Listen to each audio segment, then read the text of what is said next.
Disabilitas adalah bagian integral dari kehidupan manusia. Disabilitas merupakan open minority, yang artinya siapapun manusia seiring dengan bertambahnya usia dapat menjadi bagiannya. Hal ini sangat berkaitan dengan abilitas dan disabilitas, kemampuan dan ketidakmampuan yang berhubungan dengan kesehatan tubuh. Terdapat 3 istilah disabilitas di Indonesia.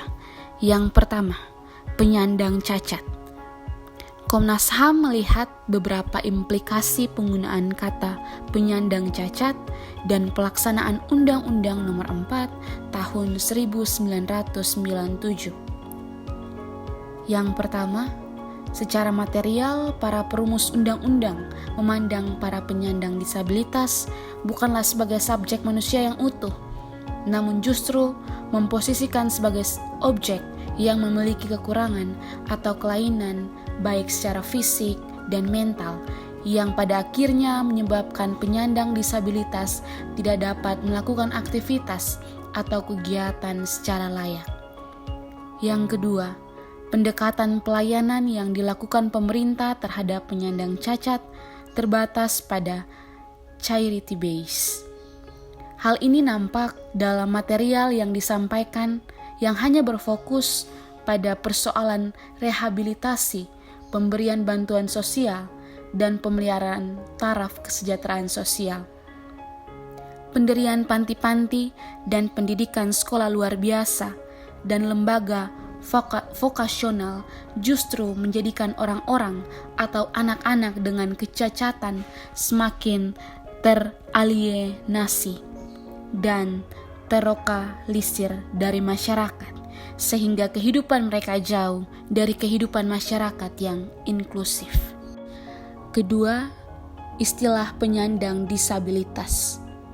Selanjutnya, istilah penyandang disabilitas juga digunakan secara formal dalam Undang-Undang Nomor 8 Tahun 2016 tentang disabilitas, yaitu merujuk pada setiap orang yang mengalami keterbatasan baik fisik, intelektual, mental, dan atau sensorik dalam jangka waktu yang lama yang dalam berinteraksi dengan lingkungan dapat mengalami hambatan dan kesulitan untuk berpartisipasi secara penuh dan efektif dengan warga negara lainnya berdasarkan kesamaan hak. Pergantian istilah dari penyandang cacat menuju penyandang disabilitas dengan memperhatikan pertimbangan sebagai berikut. Yang pertama, sebagaimana disebutkan di atas, kata cacat lebih menunjukkan makna negatif atau merendahkan, tidak sempurna, mutu yang kurang baik, aib, celah, ataupun rusak. Yang ketiga, istilah difabel. Difabel adalah perspektif yang baru dari istilah disabilitas, yang ingin keluar dari jeruji normalitas dan menganggap dirinya memiliki kemampuan atau ability yang berbeda dengan orang-orang normal. Melihat secara internasional, istilah difabel tidak lagi digunakan dengan alasan bahwa secara faktual setiap orang memiliki kemampuan yang berbeda, sehingga istilah difabel tidak dikhususkan bagi pribadi-pribadi dengan disabilitas. Sehubungan dengan banyaknya istilah yang digunakan, Kristiani menegaskan bahwa pada saat ini istilah yang dipakai secara luas adalah persons with disabilities atau people with disabilities. Disabilitas dalam perspektif kenormalan. Berdasarkan ideologi kenormalan yang menyatakan bahwa seseorang dapat disebut normal apabila orang mempunyai organ tubuh lengkap dan berfungsi dengan baik sebagaimana mestinya sebagai layaknya seorang manusia. Seperti kaki yang digunakan untuk berjalan, berlari, tangan yang digunakan untuk memegang atau menulis, mata yang digunakan untuk melihat, mulut untuk berbicara, telinga untuk mendengar, dan lain sebagainya. Ideologi kenormalan menganut paham bahwa kesempurnaan organ tubuh dan fungsi-fungsinya yang berjalan dengan baik akan menjadi indikator yang penting dalam kategori seseorang itu normal ataupun cacat. Akibat dari pemahaman ini, demikian menyebabkan perlakuan tindakan yang berbeda terhadap orang normal maupun tidak normal. Ideologi kenormalan memperlihatkan arogansi orang normal yang menilai penyandang disabilitas sebagai kelompok lemah dan tidak berdaya. Pandangan semacam ini telah memposisikan penyandang disabilitas lebih rendah dari orang normal, yakni memiliki kelengkapan secara fisik dan dapat berfungsi dengan baik. Padahal penyandang disabilitas semestinya dinilai dari aspek lain seperti kemampuan dan kecerdasan yang belum tentu dimiliki oleh orang normal.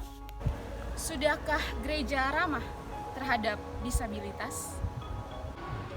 Menurut saya, dari pengalaman saya ketika melakukan pelayanan di gereja, saya melihat bahwa ada beberapa gereja yang sudah melakukan kesetaraan bagi mereka yang disabilitas. Tetapi masih ada gereja di luar sana yang tidak melakukan kesetaraan, mereka tidak peduli terhadap mereka yang disabilitas. Ya, kalau menurut saya belum, karena bisa lihat dari fasilitas-fasilitas yang disediakan gereja. Misalkan yang pertama itu toilet tuh rata-rata ada di beberapa gereja yang saya temui ya, karena ini ditanya pengalaman pribadi. Jadi ada beberapa toilet yang belum ramah disabilitas ya secara fasilitas. Kemudian di depan gereja pintu masuk tuh belum ada jalur yang untuk kursi roda gitu. Jadi secara keseluruhan, kalau ditanya gereja secara keseluruhan, bagi saya pribadi belum. Terima kasih. Ya, menurut pandangan saya, ada beberapa gereja yang sudah peduli terhadap orang-orang yang disabilitas. Sedangkan masih banyak gereja yang acuh tak acuh terhadap orang-orang yang disabilitas. Terima kasih. Ya, memang benar. Tidak bisa dipungkiri bahwa tidak semua gereja di masa sekarang ramah terhadap kaum disabilitas. Menjadi sebuah fakta bahwa sampai dengan saat ini banyak gereja yang tidak memiliki penerjemah bahasa isyarat pada saat ibadah minggu. Mereka membutuhkan eksistensi, relasi, dan bertumbuh di dalam gereja. Tentulah mereka juga memiliki kebutuhan untuk dapat mengakses firman Tuhan agar hidup mereka ada dalam perubahan. Hal tersebut bisa diterima oleh mereka dengan mengkomunikasikannya melalui bahasa asli mereka, yakni bahasa isyarat. Mari wujudkan gereja yang ramah terhadap disabilitas demi merajut kesetaraan dalam beribadah.